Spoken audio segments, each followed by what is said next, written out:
Hello everyone, आप सभी का स्वागत है। और आज हम लोग जो पिछली क्लास में सेल पढ़े थे, जो अधूरी चीजें रह गई थी, उसको इस क्लास में हम लोग कंप्लीट करेंगे। तो आज का हमारा टॉपिक है सेल। सेल तो उस दिन हम लोग ने देखा कि सेल अंग्रेजी भाषा है और उसकी हिंदी है कोशिका। लेकिन जब हम लोग उसको साइंस में पढ़ते हैं तो उसको हम लोग साइटो कहते हैं, और साइटो का स्टडी को बोलते हैं साइटोलॉजी। और जो सेल की खोज जिसने पहली बार की थी वो थे रॉबर्ट हुक। लेकिन उन्होंने मरी हुई कोशिका का खोज किया था। लेकिन जब क्वेश्चन आए कि जीवित कोशिका का खोज किसने किया, तो वो थे ल्यूवेन हॉक ने। प्रिंसिपल दिया था स्लाइडेन और स्वान ने। देखा जाए तो सबसे छोटी कोशिका होती है माइकोप्लाज्मा की 0.3 माइक्रोमीटर, और सबसे बड़ी कोशिका होती है ऑस्ट्रिच के अंडे की। ह्यूमन में देखा जाए तो सबसे छोटी कोशिका होती है स्पर्म सेल की, और सबसे बड़ी कोशिका होती है फीमेल की अंडाणु की, और सबसे लंबी कोशिका होती है हमारे न्यूरॉन की। फिर पूछा जाए कि वो कौन सा हमारे शरीर का अंग है जिसमें कोशिका विभाजन नहीं होता है, तो वो हमारा न्यूरॉन है। और किसमें बहुत तेजी से कोशिका विभाजन होता है, तो हमारा लीवर है। ये हम लोगों ने पिछले कोशिका में हम लोगों ने mitochondria, Golgi body, ribosome, ER, centrosome, cell wall, और ये सब हम लोगों ने पिछले क्लास में पढ़ चुके हैं। आज का हमारा टॉपिक है न्यूक्लियस। आज का हमारा टॉपिक है न्यूक्लियस, जिसको हिंदी में केंद्रक भी कहते हैं। आज का हमारा टॉपिक है न्यूक्लियस, जिसको हिंदी में केंद्रक कहते हैं। इसके खोजकर्ता थे रॉबर्ट ब्राउन। केंद्रक के खोजकर्ता हैं रॉबर्ट ब्राउन। न्यूक्लियस को हम लोग सेल का ब्रेन भी कहते हैं। न्यूक्लियस को हम लोग सेल का ब्रेन कहते हैं। सेल का ब्रेन कहते हैं, सेल ऑफ ब्रेन, मतलब सेल का दिमाग कौन है, तो न्यूक्लियस है। जितने भी हमारे जेनेटिक मटेरियल्स होते हैं वो इन्हीं के अंदर होते हैं। डीएनए, आरएनए, क्रोमेटिड्स, जितने भी सारे चीज होते हैं वो हमारे केंद्रक के अंदर ही होती है। केंद्रक ये हमारे सेल के सेंटर में होता है। ये हमारे सेल के सेंटर में होता है। तो इसके खोजकर्ता थे रॉबर्ट ब्राउन।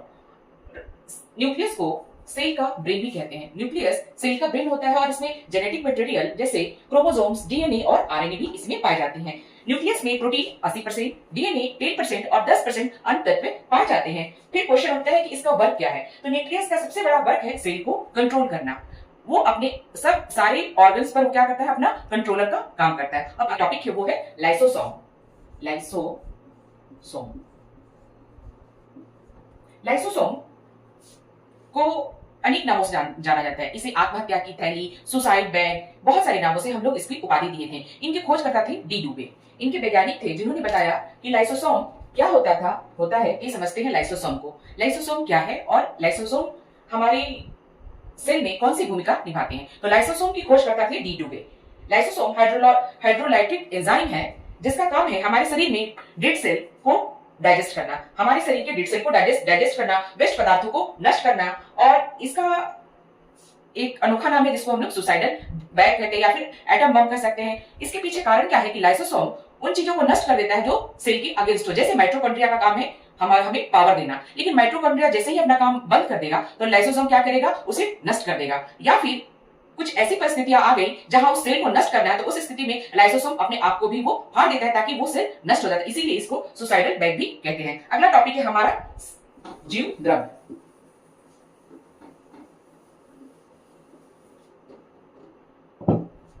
अगला हमारा कोशिका के अगले भाग पर ध्यान देते हैं, जो है जीव द्रव, जिसको हम लोग अंग्रेजी में प्रोटोप्लाज्म भी कहते हैं।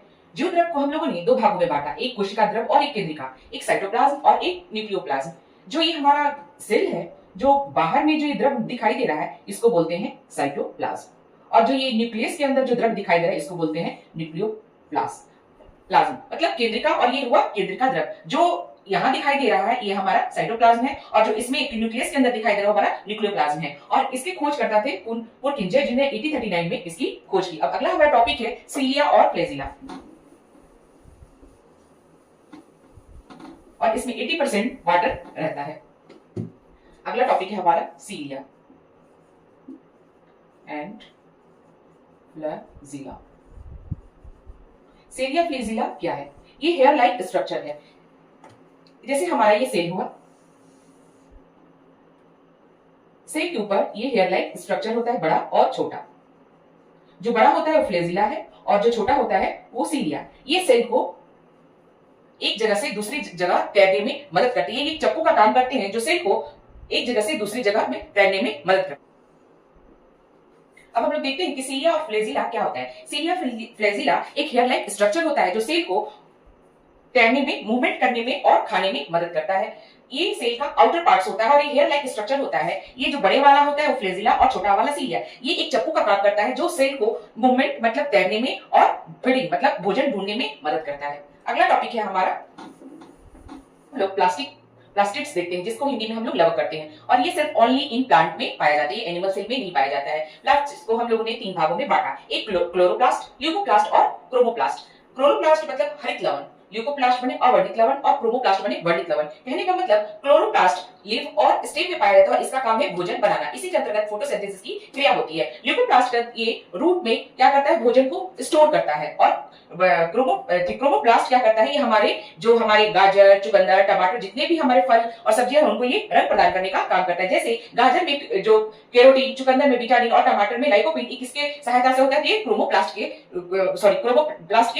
चलते होता है। तो प्लास्टिक जो होता है ओनली इन प्लांट सेल में पाया जाता है। क्रोमोसोम्स, अगला टॉपिक है क्रोमोसोम्स, जिसको हिंदी में गुणसूत्र भी कहते हैं। ये क्रोमोसोम्स केंद्रक में उपस्थित रहते हैं। ये क्रोमोसोम्स जो हमारी केंद्रक है उसमें उपस्थित रहते हैं, इसमें हम क्रोमोसोम्स उपस्थित रहते हैं। इसी के अंदर डीएनए, आरएनए और जीन पाया जाता है। जो हमारा क्रोमोसोम्स है वो ह्यूमन में 46 और जोड़े में 23 होते हैं। जैसे मेल में 44+2 और इनकी जो प्रजाति है वो एक्स और वाई होती है। फीमेल में भी 44+2 और ये एक्स एक्स होता है। जो मेन जीन लड़का होगा या लड़की, ये निर्धारित यही 2 क्रोमोसोम से ही होता है। तो हम लोगों ने देखा कि क्रोमोसोम्स जो कहाँ उपस्थित रहता है, जो केंद्रक में उपस्थित रहता है, और इसी के अंदर डीएनए, आरएनए और जीन पाए जाते हैं। डीएनए वो चीज है जिससे हम लोग ये पता लगाते हैं कि बच्चा किसका है, बच्चे का आंख कैसा होगा, बच्चे का नाक कैसा होगा, ये हम लोग डीएनए से ही पता लगाते हैं। तो डीएनए, आरएनए इसका एक अलग टॉपिक से मैं इसको और डिटेल में बताऊं। हम लोग देखते हैं कि सेल कितने प्रकार के होते हैं, लेकिन इससे पहले हम लोग देख लें कि कोशिका जो है वो हमारा एक सबसे छोटी इकाई है। कोशिका अंग नहीं कहा जाएगा, कोशिका हमारे शरीर की सबसे छोटी इकाई है।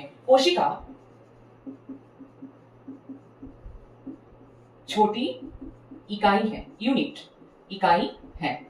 इसे इकाई बोलेंगे, अंग कभी नहीं बोलेंगे। कोशिका हमारे शरीर की सबसे छोटी इकाई है। अब हम लोग देखते हैं टाइप ऑफ सेल, सेल कितने प्रकार के होते हैं। तो सेल 2 प्रकार के होते हैं, एक एनिमल सेल और एक प्लांट सेल। ये इधर जो मैंने लिखा है वो सिर्फ इसमें पाया जाता है, इधर जो प्लांट में और जो मिडिल में है वो दोनों को में पाया जाता है। तो एनिमल सेल में स्मॉल वेहिकल्स पाया जाता है, इसमें छोटे छोटे वेहिकल्स पाए जाते हैं जिनका काम वाटर और फूड स्टोरेज का है। सीलिया और फ्लेजिला और नाइसोसोम ये सिर्फ एनिमल सेल में पाए जाते हैं, जबकि प्लांट सेल में लार्ज वेहिकल्स पाए जाते हैं। इसमें वेहिकल्स चौकोर रहते हैं और इसमें छोटे रहते हैं और इनका काम है वाटर और फूड को स्टोर करना। नेक्स्ट, प्लांट सेल में सिर्फ सेल वॉल पाया जाता है, प्लास्टिड पाया जाता है और क्लोरोप्लास्ट पाया जाता है। ये एनिमल सेल में नहीं पाया जाता है। और जो मिडिल में है ये चीज दोनों को में पाया जाता है, जैसे सेल मेम्ब्रेन दोनों को में, माइटोकॉन्ड्रिया दोनों में, राइबोसोम, एटीएस दोनों को में। ये मैं यूकैरियोट और प्रोकैरियोट पढ़ाने के दौरान बताऊंगी कि एटीएस और 70S क्या होता है। ये एंडोप्लाज्मिक रेटिकुलम दोनों में, गोल्गी बॉडी दोनों में, सेंट्रोसोम दोनों में और न्यूक्लियस दोनों में। एक और ध्यान देने वाली बात है कि जो ये सेंट्रोसोम है इसका काम है सेल डिवीजन करना। इसमें तो एनिमल सेल में सेल डिवीजन करता है, लेकिन जब प्लांट सेल की बात आती है तो छोटे पौधे में ही सेंट्रोसोम सेल डिवीजन का काम करता है। बड़े पौधों में हम लोग सेल प्लेट्स के द्वारा सेल डिवीजन करवाते हैं। तो इन्हीं शब्दों के साथ मेरा ये क्लास समाप्त हुआ। आपको कैसा लगा अपना फीडबैक जरूर दें। धन्यवाद।